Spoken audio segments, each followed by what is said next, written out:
Development एक step जिसको हमने उचित समझा कि पब्लिक डोमेन में लाया जाए, वो ये है कि हम सब लोगों को जैसे पता है कि ड्रोन की जो चैलेंज है, ड्रोन के जरिए पिछले दिनों में बहुत भारी मात्रा में पाकिस्तान से arms, ammunition, ID, cash, narcotics, ये सब कॉन्ट्राबैंड्स जो है आया है और उसके एक चैलेंज एक नेशनल लेवल की एक सिक्योरिटी थ्रेट बन के उभर रहा है या उभर रहा था। अभी भी वो चैलेंज जारी है। उस सिलसिले में पुलिस ने सीआईडी और जम्मू जोनल पुलिस मिलकर इन्होंने एक बहुत प्लान्ड तरीके से कई सारे लोग जो ये ड्रोन डिलीवरी को रिसीव किए हैं राजौरी जिले में, इनको आइडेंटिफाई करा है और इनके खिलाफ केस रजिस्टर कर इनके घरों में कोर्ट वारंट के साथ और पूरी प्रोफेशनल तरीके से इनके घर सर्च हुए। ये पिछले 48 घंटे के अंदर करीब 10 जगह पे ऐसे सर्च हुए हैं। 7 लोगों को हमने आइडेंटिफाई करा है, जिन लोगों ने मतलब 100% जब हमको पता चल गया कि इन लोगों ने ड्रोन पाकिस्तान से आए हुए ड्रोन से सामान को रिसीव करा है। तो इनमें से 3 लोगों को हमने ऑलरेडी अरेस्ट कर चुके हैं। इसमें सीआईडी काउंटर इंटेलिजेंस कश्मीर की जम्मू की केस स्पेशली रजिस्टर्ड है, पर इसकी कोऑर्डिनेशन और इसकी ग्राउंड लेवल की इंटेलिजेंस दोनों मिलके करा है। और आज के दिन में जो एविडेंस के तौर पर जिनको हिरासत में ले लिया गया है वो गुलशन नाज हैं। ये पाया गया कि वो पुराने जो ऑलरेडी अरेस्टेड यूएपीए में बहुत मशहूर हो गए, मतलब इल फेमस जिसको हम कहेंगे, तानीशाह की बीवी हैं ये। इन्होंने काफ़ी सारे सामान ड्रोन से आए हुए सामान को रिसीव करा है। ये कोटरंका के रहने वाली हैं, राजौरी के। दूसरे जो अरेस्टेड पर्सन हैं वो हैं इम्तियाज अहमद।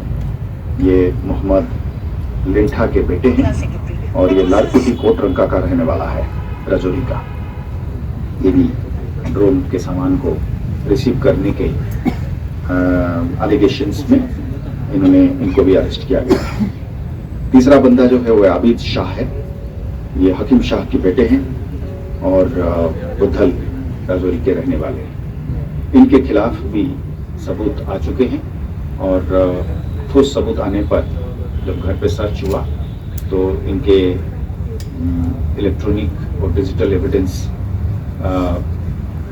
मिला, जिसमें हमें ये पक्का पता चला कि जिस तरीके से इन्होंने पाकिस्तान के साथ बात करते थे और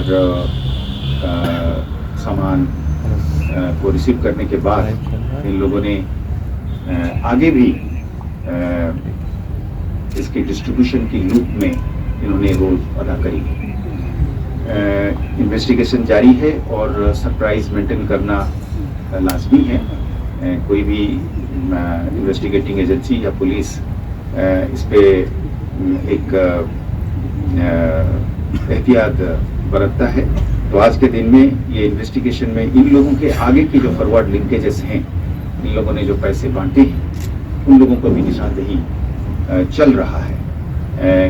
लाखों के हिसाब से पैसे आए हैं और इन पैसों को इन्होंने छोटे छोटे रकमों में आगे बहुत सारे लोगों के बीच में बांटा हुआ है तरह तरह के काम के लिए। पर अभी ये पूरी इन्वेस्टिगेशन जारी है। किसको पैसे किस लिए दिया गया है, ये इन्वेस्टिगेशन की अभी भी सब्जेक्ट मैटर है।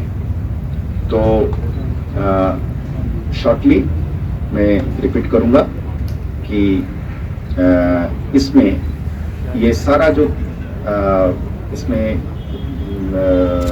OGW की कैटेगरी में ये लोग आएंगे, ये लोगों को चलाने वाला मास्टरमाइंड जो है वो मोहम्मद कासिम है, अलियास सलमान, अलियास सुलेमान, इसी तरीके के नाम से जाना जाता है।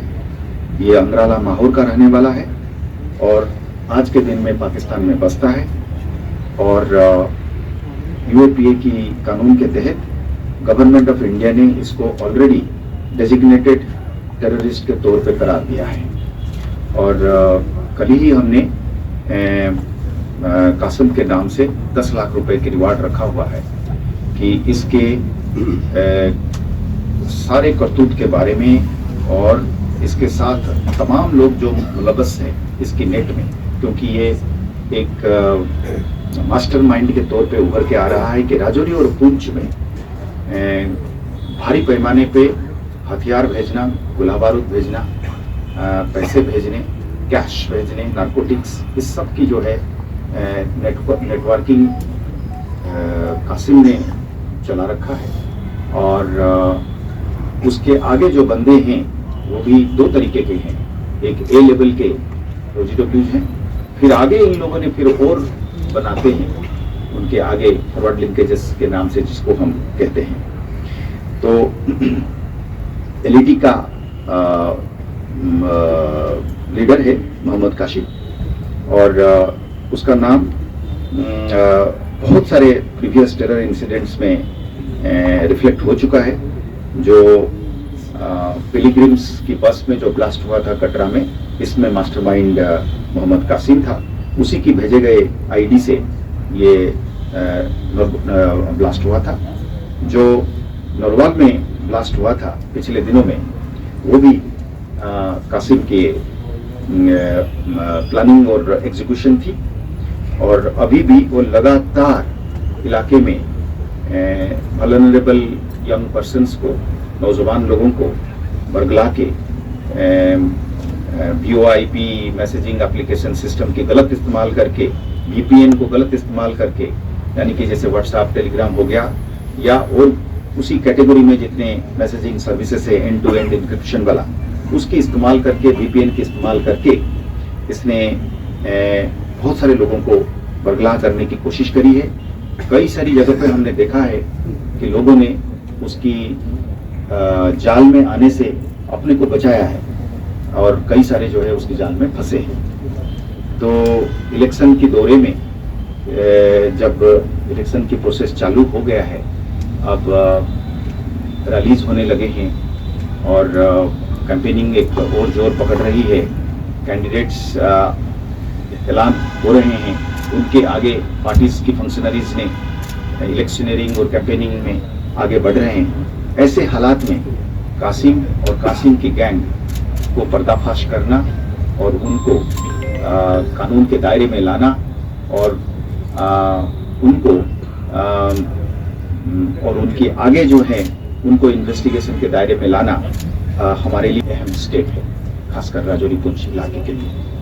और हम सीनियर लेवल पे JNK पुलिस की लीडरशिप ये समझती है कि ये एक ऐसा, हमारा अभी तक की इन्वेस्टिगेशन से हमको ये प्रतीत होता है कि ये कंटिन्यूसली कोशिश करते हैं यंगस्टर्स को किसी ना किसी तरीके से इनको कांटेक्ट करके कुछ लालच, कुछ प्रोपागेंडा और कुछ मिलीजुली से इनको प्रलोभित करके इनको अपने दायरे में लाए।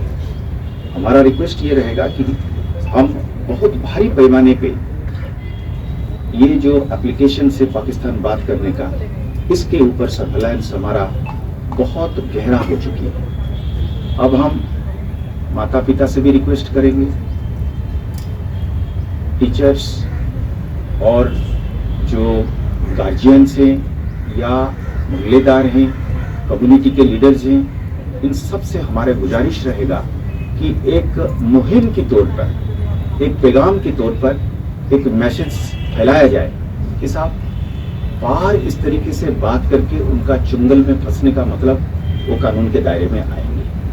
आज नहीं तो कल वो पकड़े जाएंगे। जैसे अभी भी कई बार मेरे सीनियर साथियों ने कहा कि सर क्या एक अमनेस्टी के तौर पे हम ऐलान कर सकते हैं, कानून क्या हमें इजाजत देगी कि जो लोग आगे इनसे पैसे लिए हैं वो खुद हाथ खड़े करके सामने आ जाए, क्योंकि वैसे तो हमको पता चल ही रहा है।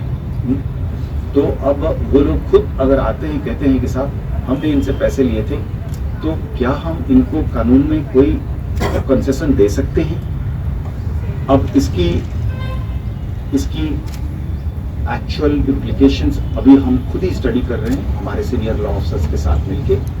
पर अप्रूवर का जो कानून है वो हम उन तक उनका लाभ पहुंचाने के लिए तैयार हैं, उनको बिल्कुल कानून के बाहर रखने के लिए तैयार हैं। देखिए मतलब कानून कई बार जो है लकीर की फकीर चलता है। एक बच्चा 5,000 या 10,000 या एक गरीब इंसान, इस तरीके की जो लोग पकड़े गए हैं जिन्होंने लाखों करोड़ के हिसाब से पैसे पकड़े हैं पार से, अगर उनमें से इन्होंने 5,000 10,000 किसी को आगे दिए हुए, अगर वो खुद ही खड़ा होकर आके कहता है कि सर मैंने तो 10,000 रुपये लिए पर पकड़ा हुआ है, तो 10,000 रुपया जो है वो टेरर का पैसा है, वो पाकिस्तान का पैसा है, वो नारकोटिक्स का पैसा है। तो इसलिए वो पैसा 10,000 क्यों ना हो, 10 रुपये क्यों ना हो, कानून के हिसाब से जुर्म उतना बनता है।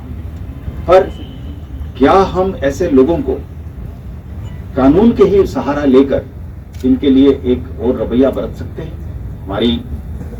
हमारी कोशिश रहेगी कि हम फर्क करें, पर तभी कर पाएंगे जब बंदे खुद अपनी तरफ से वापस आएंगे हमारे पास। ये कहते हुए ये एक